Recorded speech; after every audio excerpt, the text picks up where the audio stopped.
Hey everyone, and welcome to another edition of the Broad Podcaster with me, Jennifer Fierro, here in the Highland Lakes, joined with Daniel Clifton, who covers Canyon Lake football for us. And we've got a lot to get to. Two fortunes in Burnet County. North Burnet County, they're excited about starting the playoffs, and in South Burnet County, Marble Falls is about to embark on another head coaching search for its football program. But since the Bulldogs play Thursday night, 7 o'clock at Rattler Stadium in San Marcos against Somerset, we're going to start there. So let's rewind a little bit and recap last week and what happened. Remember, we said that if Burnet had beat Taylor, Burnet would be the co-district champs and they would finish as the third seed.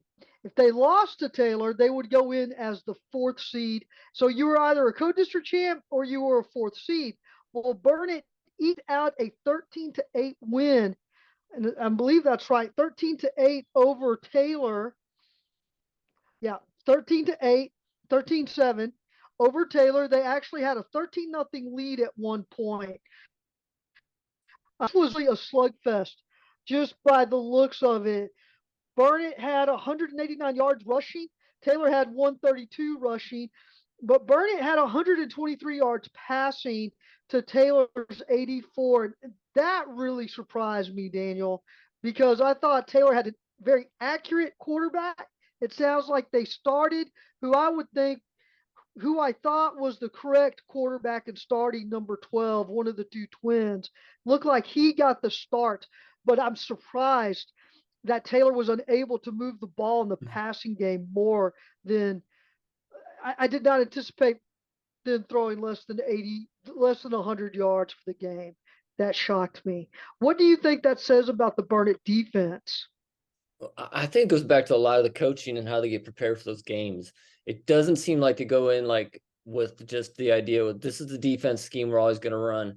They really look like they go in and study their opponents, and then they find out where they can hit them at and slow. And you're right. I think the Taylor had put up 100 plus yards in passing.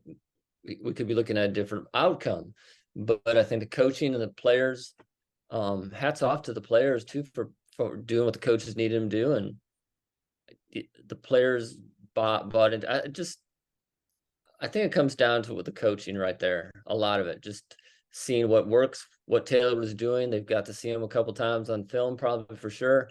So this is what we're going to do. This is what we're going to look at and try it, and then be flexible if something didn't work. Yeah, I will say that with Coach, what I really like the best about Coach Wood, who's the head coach, and Coach Spear, who's the defensive coordinator, especially on the defensive side, Coach Spear is unafraid to toss out a lot of what he thought was going to work after they saw one or two series, and they immediately adjust, especially on defense. I don't think that coaching staff gets enough credit for how well and how quickly they adjust to what they're trying to get done. Um, I will say Taylor won the turnover battle. It's the first time all season, I believe that's right, that Burnet lost the turnover battle but won the game. And the other thing, and let me just do a plug real quick, because I since the game is played on Thursday night, I went ahead and posted my football story preview for this game, and you can find that on TexasChalkTalk.com. I asked Coach Wood what his keys to the Somerset game were, and he said very similar to what we did against Davenport and Taylor. He wants to control the clock, and that means using every second of the play clock. He said that they did not get the ball snapped offensively with more than 5 seconds left on the clock. In other words, at the 5 second mark or less, they were snapping the ball. With a team like Davenport that averages 55 yards or 55 points a game, that is a lot of offensive plays for an offense that wants to run tempo. So if you are milking the clock, seeing that they're getting fewer possessions, that typically makes teams press a little more, and that's when you see mistakes. I believe that is going to be a huge key, and I don't believe it, I know it. That's what Coach Wood thinks will be a big, huge part of his plan going up against Somerset on Thursday night. Somerset is coached by Coy Detmer. The Detmer family is a Oh yeah. well-known family in the state of Texas. You know, older brother Ty won a Heisman for BYU. It is I think their dad was a Texas high school football coach. Um, Ty actually had the job at Somerset and left, and then his younger brother Coy has taken that job now. So one of the things that I asked Coach Wood, tell me about Somerset. What do they like to do? And he said a multitude of things. So he talked about how they have different formations for the tight end, multiple tight ends, single back, double back set or two back set, three back set. They go into power. They sometimes jump out into a spread. It sounds, they can go with the power eye. It sounds very much like the Somerset staff committed to putting multiple offensive plays on film, so many plays that it's hard on a defense to prepare. And then you're asking a defense to prepare one day less than what they're used to. So I will be curious to see that because it's more of a pro style offense in that sense. Defensively, Somerset likes to run I want to say it's a 3-4 set, I think is what I wrote in Chalk Talk today. And that's their 7-man front. What stood out to me, Somerset has 14 interceptions on the season in 10 Wow. games.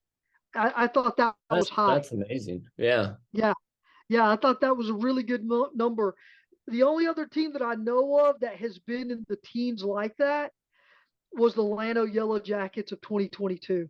I want to say they had 19 INTs by the time that season ended. And of course, they got 3 or 4 rounds last year. So, with all of that said, it'll be an interesting game. Burnet's got, if the players can get their jitters down, keep that at a minimum. I think Burnet has enough to win this one, but they're going to have to learn on the fly because none of these players that believe this is correct, because that's the one thing I forgot to go check today. I don't think any of these players have been to the playoffs. I think the last time Burnet was in the playoffs was when these players were in middle school. So maybe Jared's last year in 2020, 2019, 2020, something Yeah. like that. You know, so if they can adjust to the atmosphere, because it is a different feel, it's a much different feel in the playoffs.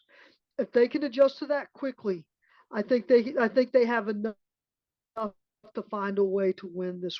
Should be a great game though. Yeah. Okay. Quick Anything trivia, else you want to ask me about this? just a little about Somerset real quick. Is Ty's the coach right now? Ty Detmer, Coy Coy- Detmer. and then Coy Ty was there. Detmer's the elder brother.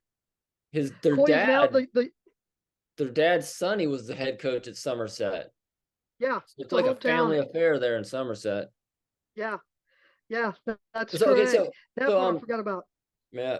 As far as Somerset getting, how did they get that seed like that? Because I thought they were going to be the lower seed, but it looks like something happened that I wasn't expecting.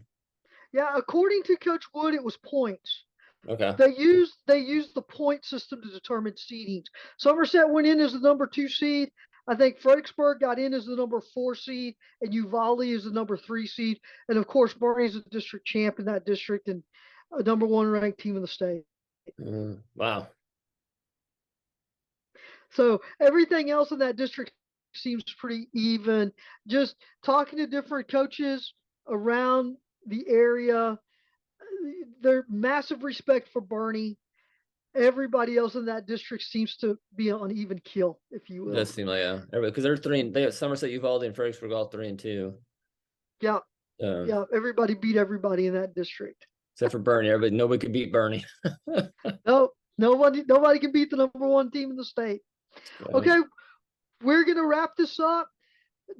Daniel, I think we're gonna have to address the Okay, yeah. Brian Herman and we're gonna do that in the second segment. Stay with us. We're gonna close this one out. Go to the second segment. Talk about Brian Herman and what's happening with the Marble Falls Mustangs. He's Daniel Clifton. I'm Jennifer Fierro, your broad podcaster here in the Highland Lakes. We'll be right back.